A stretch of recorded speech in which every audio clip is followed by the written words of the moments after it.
بسم الله الرحمن الرحيم. الحمد لله نستعينه ونستغفره ونعوذ بالله من شرور أنفسنا وسيئات أعمالنا. من يهدي الله فلا مضل له ومن يضلل فلا هادي له، وأشهد أن لا إله إلا الله وأشهد أن محمدا عبده ورسوله. Okay, so continuing from in the previous video that we did on the meaning of the Kalimah of Tawheed. So this is the meaning of the Kalimah of Tawheed part 2. So a quick recap. Allah subhanahu wa ta'ala has mentioned, about Tawheed and his ibadah in numerous verses of the Quran. And we mentioned two of those verses, to demonstrate the importance of the Kalimah of Tawheed. And that Allah said that he did not create jinn and mankind except to worship him.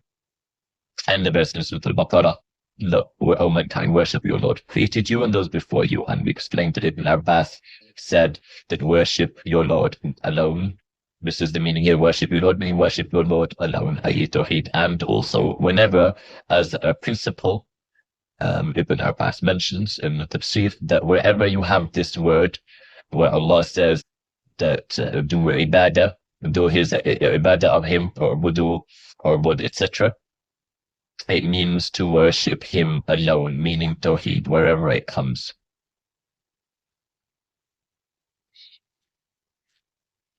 Okay, so we also discussed the different expressions used for the Kalimah. The Quran went through the expression or the term al-urwatul wuthqa, the most trustworthy handhold, where Allah subhanahu wa ta'ala, by which he mentions the meaning or explains the meaning of La ilaha illallah in different words, where he says, whoever disbelieves in Taghut and believes in Allah, then he has grasped the most trustworthy handhold that will never break. And in the tafsir of the Salaf, we have the most trustworthy handhold. Whoever does these two things, disbelieves in Taghut and believes in Allah, then he has grasped al-urwatul wuthqa. And al-urwatul wuthqa basically is La ilaha illallah. So therefore, the meaning of La ilaha illallah is contained in these two pillars, these two things, which are the two pillars of the Kalimah, which the Kalimah is built upon. And a person's Islam is not valid till they come with these. And we mentioned, so disbelief in Taghut, and then Iman in Allah. Okay, and so the Kalimah is made of two parts, and the first part is the part of negation. So we have the part of negation, so disbelief in Taghut, or La ilaha, so there's no God worthy of worship. And then illallah, so which is the accept Allah, belief in Allah, which is the part of affirmation. Okay, so now coming to today's lesson. So we will go now into where we left off, which was before the shurut, or the conditions of the Kalimah, was the pillar. So now today in this lesson, we will go into detail of the first pillar, the part of negation, which is disbelief in Taghut. So the word Taghut comes 8 times in the Quran. It comes 2 times in Surah Al-Baqarah, so this verse, فَمَن يَكْفُرْ بِالطَّاغُوتِ وَيُؤْمِنْ بِاللَّهِ, and it comes in the verse after it, that Allah وَلِيُّ الَّذِينَ آمَنُوا يُخْرِجُهُم مِّنَ الظُّلُمَاتِ إِلَى النُّورِ وَالَّذِينَ كَفَرُوا أَوْلِيَاؤُهُمُ الطَّاغُوتُ يُخْرِجُونَهُم مِّنَ النُّورِ إِلَى الظُّلُمَاتِ. Allah is the wali, the ally, the friend of the believers. He takes them out from the darknesses into the light. And as for the disbelievers, their awliya are the Taghut. They take them out from the nur, from the light, into darknesses. Okay, so that it also comes in Surah An-Nisa in 3 places, verse 51, verse 60, and verse 76, and Al-Ma'idah, verse 60, and Nahl, verse 36, and Az-Zumar, verse 17.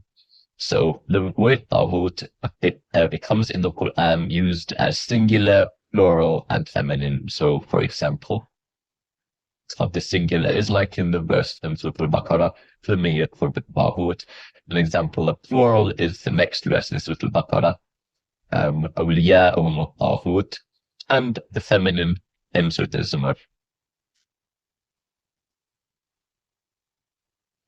Now, so the understanding of Taghut is, this part of the Kalimah, disbelief in Taghut, is related to two very important matters.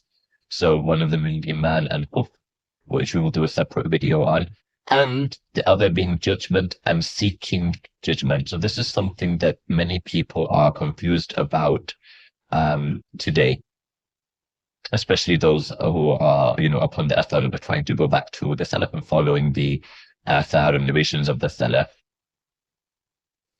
So, going into Taghut then, so disbelief in Taghut, in order to understand this properly, we need to go into four matters. It's connected to four parts.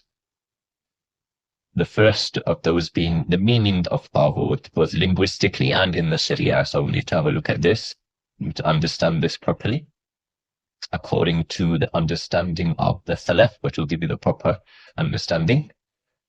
And number two, what makes any of the creation a Taghut? Okay, so what's the governing rule that makes any of the creation a Taghut? Number three, the categories of Taghut, again, according to the Salaf. And number four, the way to disbelieve in Taghut. So the way to disbelieve in Taghut. Okay, what it means to disbelieve in Taghut. So the first of these four parts to understanding Taghut is the meaning of Taghut.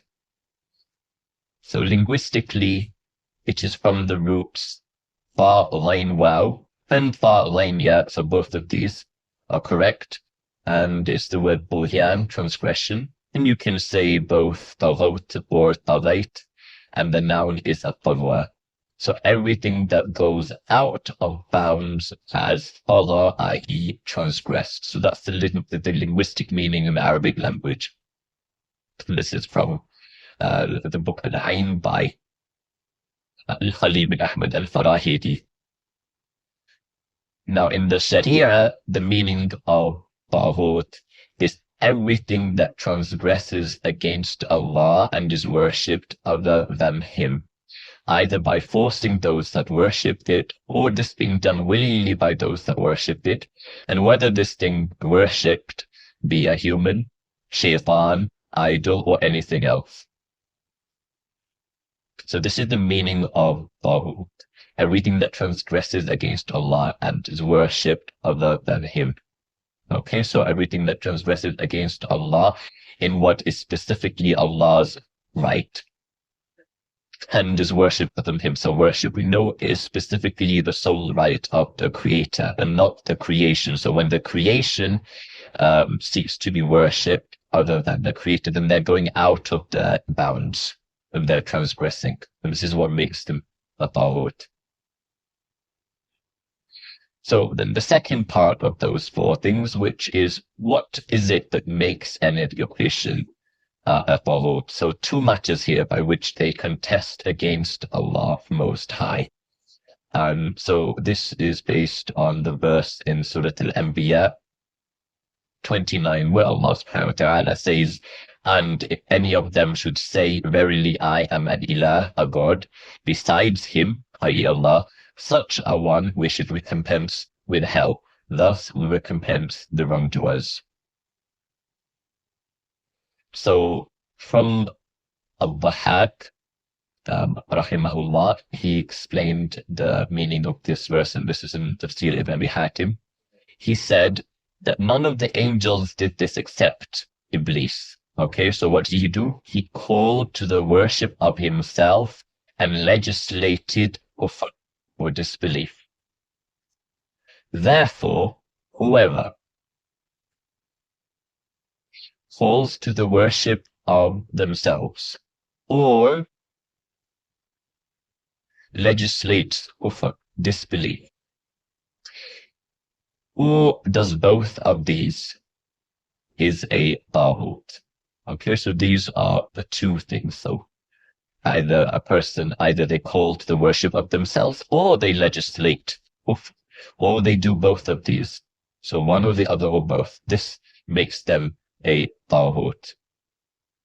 And Iblis was the first person to call to the worship of himself, And he legislated disbelief. He told people to worship idols and things like that.